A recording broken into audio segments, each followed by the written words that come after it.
Basi wale tunaomba kutumia wasaa huu maridhawa kumshukuru Mwenyezi Mungu, Mungu wa rehema, kwa kujalia afya njema kwa kila mmoja wetu, na ili kuweza kushiriki shughuli hii muhimu katika maisha ya mwanamke, wa dada, lakini na jamii yetu kwa ujumla. Pili, ni kwa shukrani zangu za dhati kwa kila mmoja wetu kwa kukubali kufika kwa ajili ya kuadhimisha sherehe ya siku ya wanawake duniani kwa ngazi ya kituo chetu kishiriki cha elimu kwao. Hongereni sana kwa kupendeza, na hakika mmedana kama Swahili wanasema. Tatu, ninapenda kuishukuru kamati ya maandalizi ya maadhimisho haya ya sherehe ya siku ya wanawake duniani kwa ngazi ya kituo chetu chini ya usimamizi wa mkuu wa kitengo cha huduma anuwai. Hongereni sana kamati ya maandalizi. Najua wamefanya kazi kwa udi na uvumba ili kuhakikisha kuwa maadhimisho haya yanafanikiwa. Nne, ninapenda kuwashukuru watu wa mada wetu kama nilivyowataja awali kwa siku ya leo kwa majitoleo ya muda wenu, lakini pia kwa kukubali kuja kusema neno nasi ili kuongezea maarifa katika eneo zima la nafasi ya mwanamke katika jamii. Mungu awabariki sana kwa nafasi yenu na kukubali kuja kushirikiana nasi. Nitakuwa mtoe wa fadhila, na kama sitatoa shukrani kwa watu wa huduma wote, ikiwa ni pamoja na huduma ya muziki. Asanteni sana. Nawapongeza sana akina mama na akina dada wote waliotenga muda wenu kwa ajili ya kuja kupata maarifa katika sherehe hii ya wanawake duniani kwa ngazi ya kituo chetu. Ninawahakikishia kuwa muda wenu hautapotea bure, maana kila mmoja wenu hatarudi kama alivyokuja. Kuna jambo kubwa ambalo kila mmoja wetu atajifunza kutokana na shughuli ya leo, na haya tunajifunza hakika hayatakuwa msaada kwetu sisi binafsi peke yetu, bali yatakuwa msaada pia kwa familia zetu na jamii zinazotuzunguka.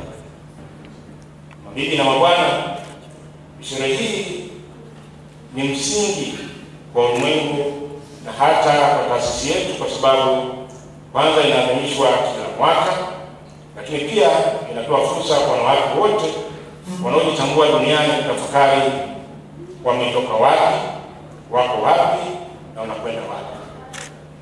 Kwa hiyo basi, siku hii ni muhimu kwa kila mwanamke kutafakari nafasi na wajibu wake katika jamii na taifa kwa ujumla. Hivyo basi, ni imani yangu kwamba mara baada ya sherehe hizi tutaendelea kufanya kazi kwa ufanisi mkubwa na kwa jitihada zaidi.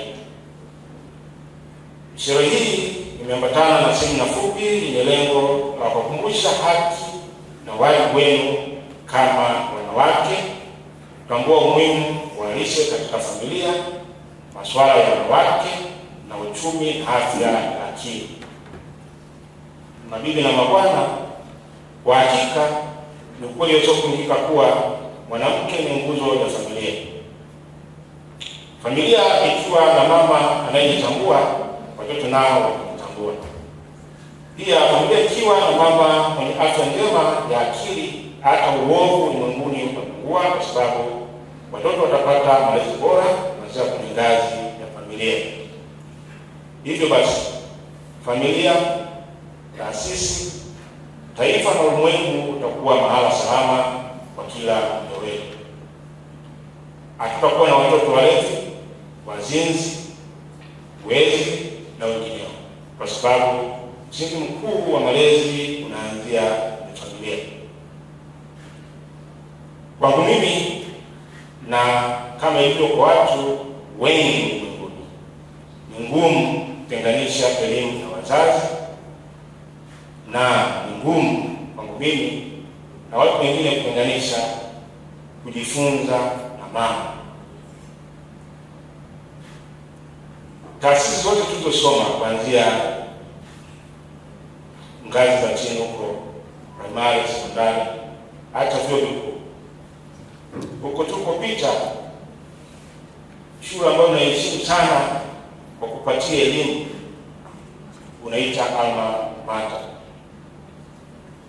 Alma mater, asa mater, inatokana na neno la Kilatini mater, ambalo linaandikwa hivyo hivyo mater, kama inavyotamkika kwa Kiingereza, maana yake mama. Mama ni msingi wa elimu, lakini kama mnavyofahamu na nyinyi wataalamu zaidi katika eneo la elimu, ni kwamba tuna formal education or even formal learning, informal education or even informal learning, na non-formal education or non-formal learning. Mama anasimama katika nafasi ya zaidi ya non-formal education. Mtani kusoa pale nitakapokosea, si mtaalamu katika eneo hilo sana, lakini navyofahamu hapo katika eneo hilo zaidi, kwa maana kwamba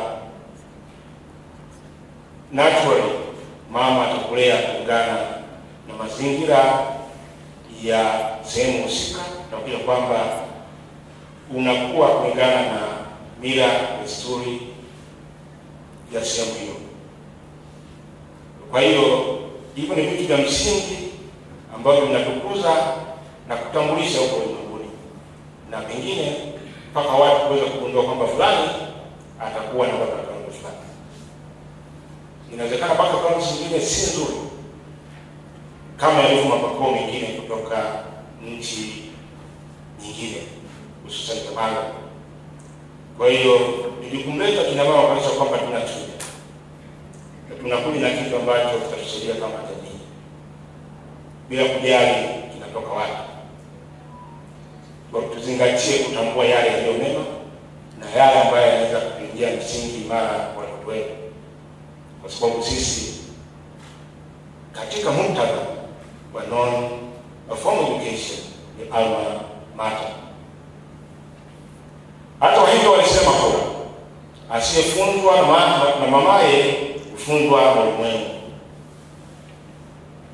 au kusema asiyefunzwa na babaye hufunzwa na ulimwengu. Mama ni mwalimu, ni hakimu, ni muuguzi na ni mlezi. Waliosema kumwelimisha mwanamke umeelimisha jamii nzima au kukosea, hasa kufikiria swala zima la non-formal education. Tunawategemea sana kuanzia kwa familia. Sipati picha taasisi kwa mfano bila wanawake wa nguvu ninaoona hivi leo hapa ulimwengu, mnaojua kupambana na hili, sijui sisi kama tuseme kweli.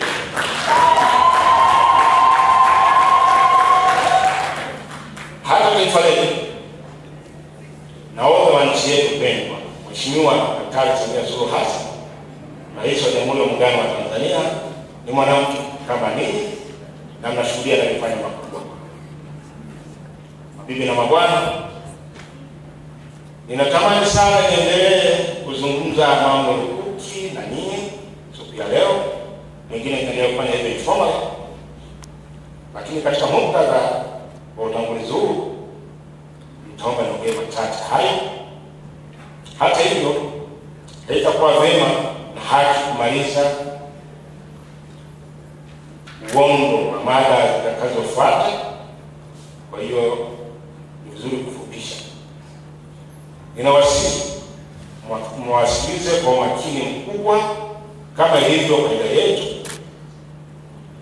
hasa hii wanawake wa taasisi. Tunafahamika kama watu ambao ni wasikivu. Kwa hiyo nitaomba mwategee sikio kwa makini, muweze kutambua yale ambayo yanatufaisha kama jamii. Kwa ujumla, kazi yangu kubwa kwa siku ya leo ni kufungua rasmi maadhimisho ya sherehe ya wanawake duniani kwa ngazi ya chote. Tumieni vema uwezo aliowapa Mwenyezi Mungu kwa ajili ya manufaa ya jamii zetu, taifa na dunia kwa ujumla. Kumbukeni walinda wa Mwenyezi Mungu kwa maombi, na sio wananga.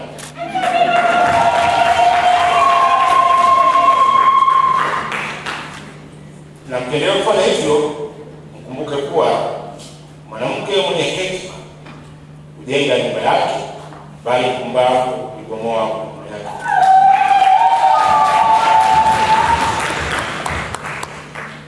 Maneno hayo yanaendana na maneno ya ziada kutoka kwenye maandiko matakatifu, na nitaomba mniruhusu nitaje baadhi kutoka kwa Biblia. Sehemu ya kwanza ni kwamba usiwahi sahau kwamba mumeo alikuoa sio yale wako nyumbani ama yote. Inatoka Mwanzo sura ya 2 aya 20.